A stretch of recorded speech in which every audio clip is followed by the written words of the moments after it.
Bismillahirrahmanirrahim. Assalamualaikum warahmatullahi wabarakatuh. Alhamdulillah walhamdulillah thumma alhamdulillah. Wassalatu wassalamu ala Rasulillah wa ala alihi wa ashabihi wa man tabi'ahu wa mawalah. La haula wa la quwata illa billah. Sidang tarawih Masjid Fatullah yang dicintai Allah Subhanahu wa ta'ala. Tiada kata yang pantas kita ucapkan selain alhamdulillah. Segala puji bagi Allah yang mana kita telah sampai di malam ke-26 bulan suci Ramadan, yang insya Allah kita akan dipanjangkan usia kita sampai akhir Ramadan dan akan bertemu pada Ramadan tahun-tahun berikutnya. Amin ya rabbal alamin. Salawat dengan salam tidak lupa kita haturkan kepada junjungan Nabi Muhammad sallallahu alaihi wasallam. Berkat jasa beliau, insya Allah kita akan berkumpul di surganya Allah bersama beliau, karena pintu surga tidak akan dibuka kecuali Muhammad dan umatnya ada di dalam surga terlebih dahulu. Pada kesempatan kultum yang singkat ini, yang seharusnya mengisi kultum adalah guru kita Dr. Ahmad Thalabi Kharli MA. Namun karena beliau berhalangan, ada acara di Masjid Al-I'tisam di Masjid Pemkot Tangerang Selatan, maka izinkanlah Al-Fakir untuk belajar menyampaikan pesan-pesan, yang mana pesan ini mengisyaratkan seperti keadaan kita sekarang, yaitu pesan di akhir bulan suci Ramadan. Ma'asyiral muslimin wa zumatal mu'minin rahimakumullah.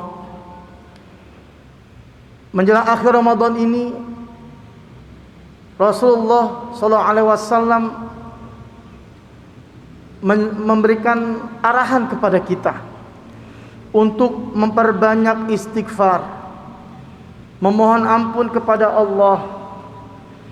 Istighfar adalah penutup setiap amalan salih. Salat 5 waktu, haji, salat malam, dan pertemuan dalam majlis-majlis ilmu biasanya ditutup dengan amalan zikir istighfar ini.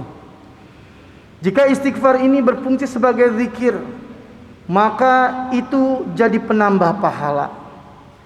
Sedangkan jika ada sesuatu yang sia-sia dalam ibadah, lalai kita dalam beribadah, maka fungsi istighfar sebagai kafarah atau penambah dosa-dosa yang kita lakukan dalam melakukan ibadah tersebut.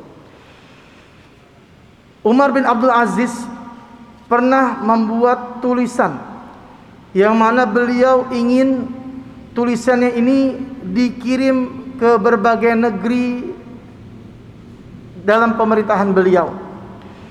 Beliau menulis dalam surat ini, beliau memerintahkan mereka untuk menutup bulan suci Ramadan dengan istighfar dan sedekah, yaitu zakat fitri.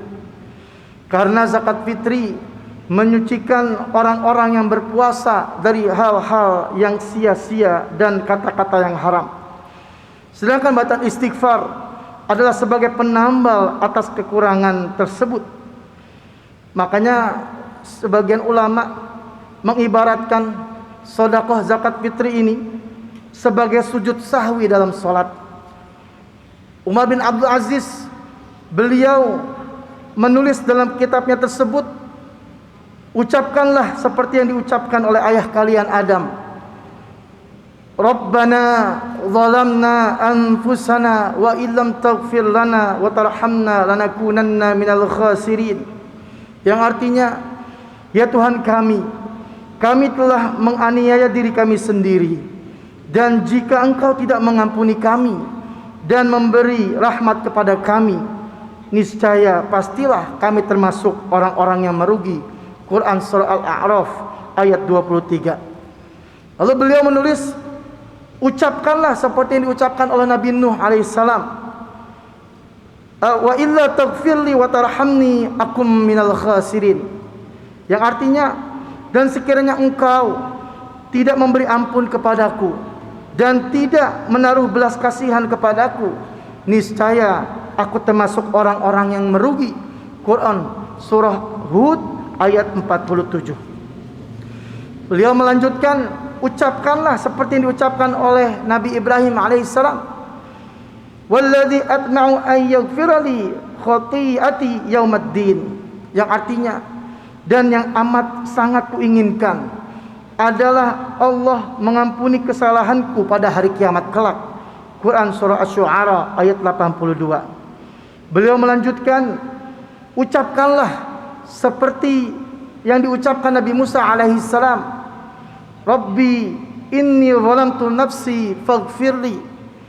Ya Tuhanku, sesungguhnya aku telah menganiaya diriku sendiri, maka ampunilahku.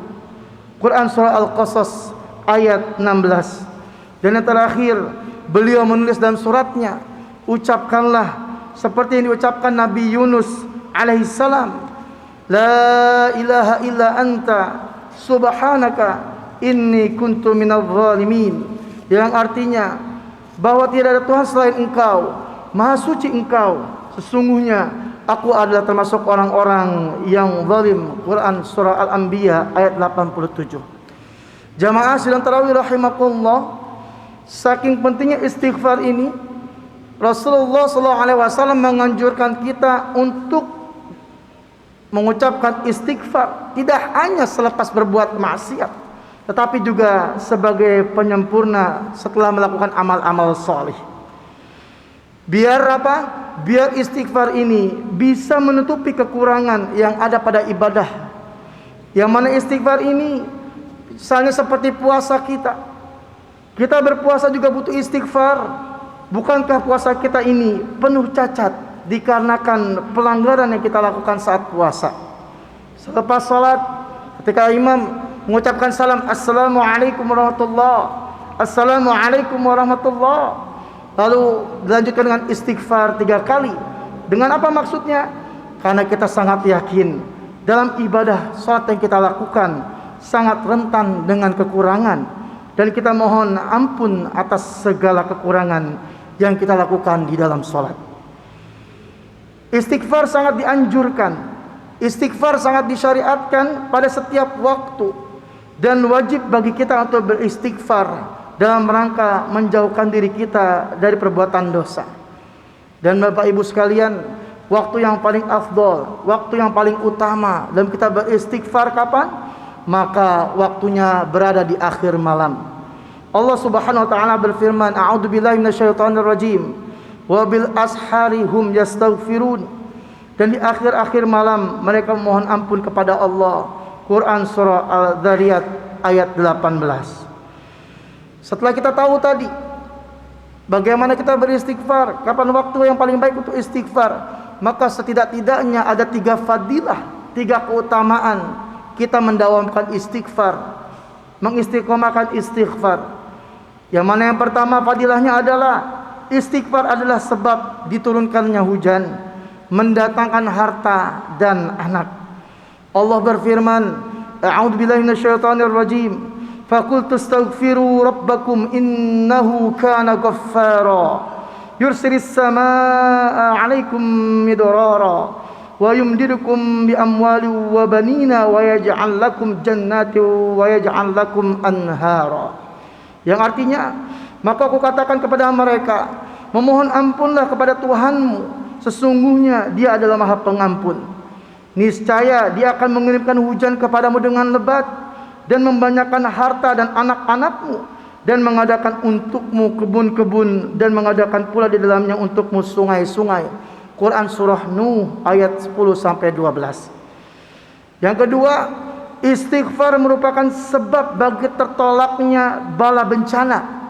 Allah berfirman, A'udzubillahi minasyaitonir rajim. Wa ma kana Allahu liyu'adzibahum wa anta fihim. Wa ma kana Allahu mu'adzibahum wa hum yastaghfirun. Yang artinya, dan Allah sekali-kali tidak akan mengadab mereka melainkan kamu sedang berada di antara mereka, dan tidak pula Allah akan mengadab mereka sedang mereka meminta ampun. Quran surah Al-Anfal ayat 33. Dan yang terakhir jamaah sekalian, fadilah istighfar. Fadilah yang ketiga ini setidak-tidaknya adalah istighfar bisa menurunkan kepada kita rahmat Allah Subhanahu wa taala. Allah berfirman, a'udzubillahi minasyaitonir rajim. Qala ya qaumi lima tasta'jiluna bis-sayyi'ati qabla hasanah laula tastaghfiruna Allah la'allakum turhamun. Yang artinya dia berkata, hai kaumku, mengapa kamu minta disegerakan keburukan sebelum kamu minta kebaikan? Hendaklah kamu minta ampun kepada Allah agar kamu mendapatkan rahmatnya.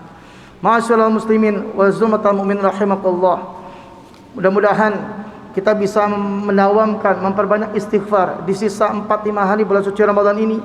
Dan mudah-mudahan kita semuanya lulus dari madrasah Ramadan ini dalam keadaan la'allakum tattaqun, semakin baik kualitas dan semakin bertambahnya ketakwaan kita dan keimanan kita kepada Allah Subhanahu wa taala.